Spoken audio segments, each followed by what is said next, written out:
Yang jauh mari dekat, yang dekat mari rapat, yang rapat mari dekat. Aku nak ceritakan kepada kamu semua, kerana ramai orang kata Najib tak dapat pembelaan yang sewajarnya, ke hak Najib di dalam mendapatkan keadilan telah dinafikan, dan macam-macamlah dakwaan yang telah dibuat oleh para penyokong Najib. Malam ini aku nak suap anda sepuas-puasnya apa sebenarnya isu yang sedang berlaku dalam pembicaraan Najib, dan kenapa Najib tidak boleh dikatakan tidak mendapat pembelaan yang sewajarnya. Sebenarnya Najib sudah mendapat pembelaan sewajarnya, dan juga Najib adalah sama haknya dengan seluruh rakyat Malaysia yang ada di Malaysia. Tak bolehlah Najib nak dapat layanan istimewa seperti kayangan, seperti malaikat dan sebagainya. Kalau anda nak harapkan layanan istimewa kepada Najib, itu bukan ada di Malaysia. Di Malaysia layanannya sama rata.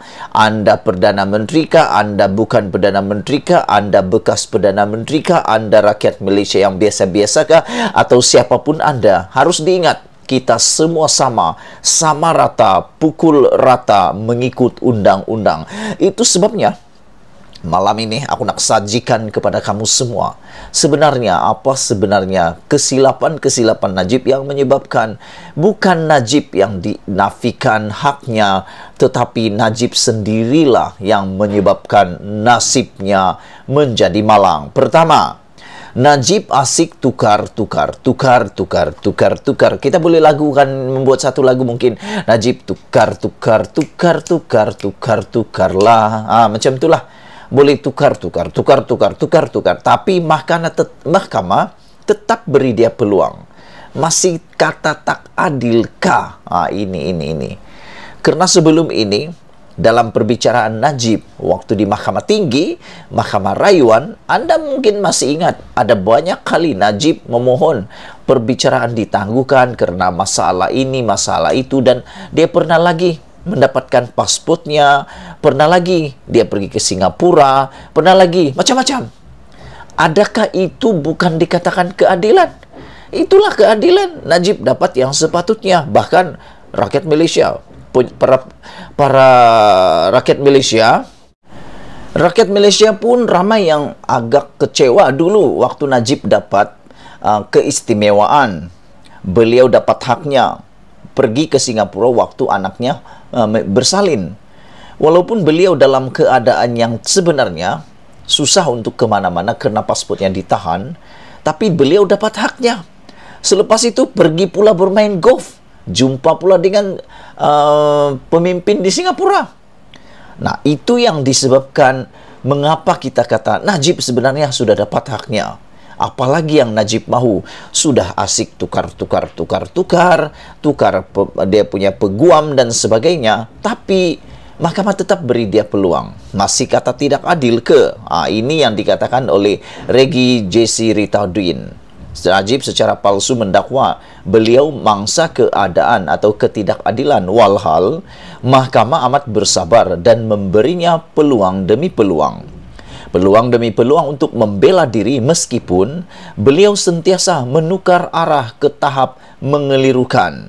Saksikan penjelasan itu di dalam video Muhammad Katri Abdullah. Itu pertama. Yang kedua, apabila Najib sebenarnya terperangkap dalam jaringan helah sendiri. Ramai orang kata Najib kalah, Najib dapat pembelaan tidak sepatutnya, dan apalagi ya, permohonan Hisham untuk menarik diri ditolak, sehingga penangguhan dimohon juga ditolak. Mereka kata Najib tak dapat haknya, tetapi sebenarnya apa yang berlaku, Najib sendirilah yang memerangkap dirinya dalam jaringan helah sendiri. Pertama, kesilapan Najib apabila beliau menukar pasukan pembelaannya di saat-saat akhir, yaitu Syafiee Abdullah ditukar saat-saat akhir dengan menggantikan Zaid Ibrahim. Zaid Ibrahim ambil alih. Mereka sepatutnya sedar bahawa masa yang ada sudah pendek, dan mahkamah telah berikan peringatan 4 kali tidak ada penangguhan, tapi Najib tetap ambil itu juga. Mereka sengaja tidak ambil tahu senario kedua yang mungkin berlaku, yaitu apabila mahkamah menolak permohonan untuk penangguhan. Jadi bila itu berlaku, bila penangguhan itu ditolak, mereka pun kata tak cukup masa untuk bersedia. Apabila mahkamah dengar itu, mahkamah kata, kami tak boleh terima alasan itu kerana anda sudah ada cukup masa, dan kalau anda tahu anda tak sedia, maka anda tak perlu ambil kes itu, kata Majlis Peguam. Satu kes itu perlu dipertimbangkan oleh peguam yang ingin mengambil kes itu, sama ada mereka bersedia atau tidak. Dan kalau mereka ambil, bermaksud mereka sebenarnya sudah bersedia, kata Majlis Peguam. Ini bukan kata saya, tapi Majlis Peguam Malaysia sendiri yang katakan Najib sebenarnya terperangkap dalam jaringan Hela sendiri. Sebenarnya itulah yang berlaku kepada Najib. Selain daripada itu, yang lebih menarik lagi adalah Najib arsitek kehancuran dirinya sendiri, kata Regi J.C. Ritaudin. Setelah mengelirukan mahkamah dengan arahan-arahan bercanggah kepada peguamnya sendiri, dan setelah diberi peluang demi peluang untuk membela diri, Datuk Seri Najib Tun Razak masih cuba menimbulkan persepsi palsu dengan fitnah. Kononnya, penghakiman terhadap dirinya tidak adil. Penjelasan terperinci ini telah diberikan oleh Hanif Katri Abdullah, yang merupakan bagaimana beliau mengatakan bahawa Najib merupakan arsitek kehancuran dirinya sendiri.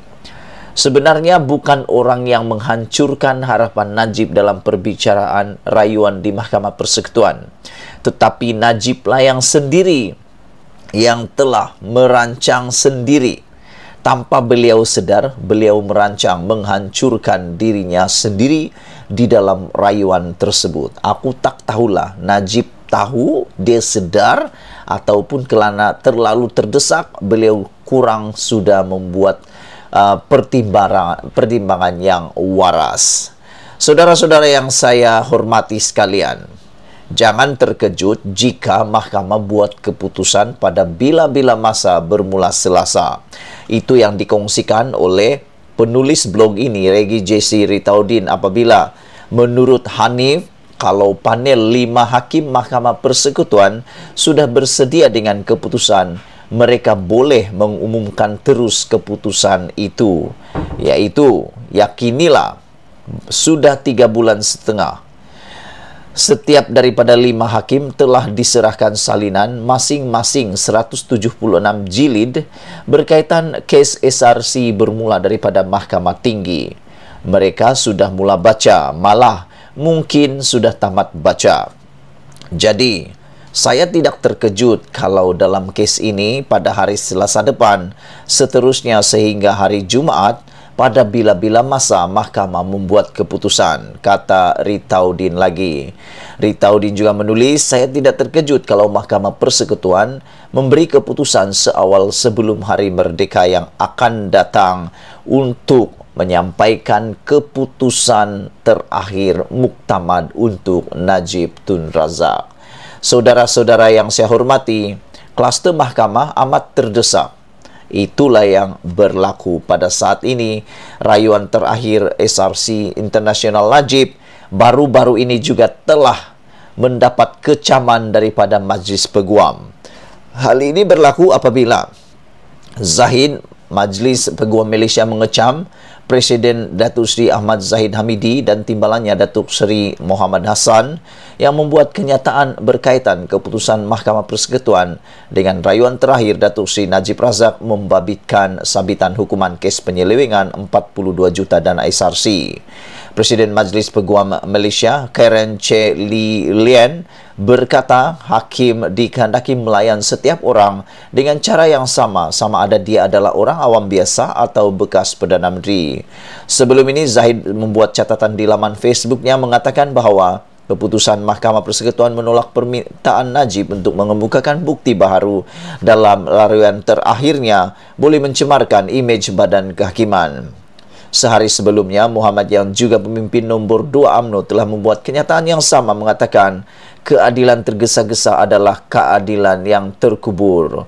Majlis Peguam Malaysia juga mengecam bahawa ianya adalah sesuatu yang tidak patut dibuat. Saudara-saudara, itulah dia perkembangan terkini dalam kes Najib Tun Razak. Bagi mereka yang masih mengatakan Najib tidak mendapat pengadilan yang sepenuhnya, itulah dia isu yang telah aku kongsikan dengan kamu semua. Jangan lupa share video ini. Malaysia kita punya, kita jaga sama-sama, cintai Malaysiaku. Bye-bye.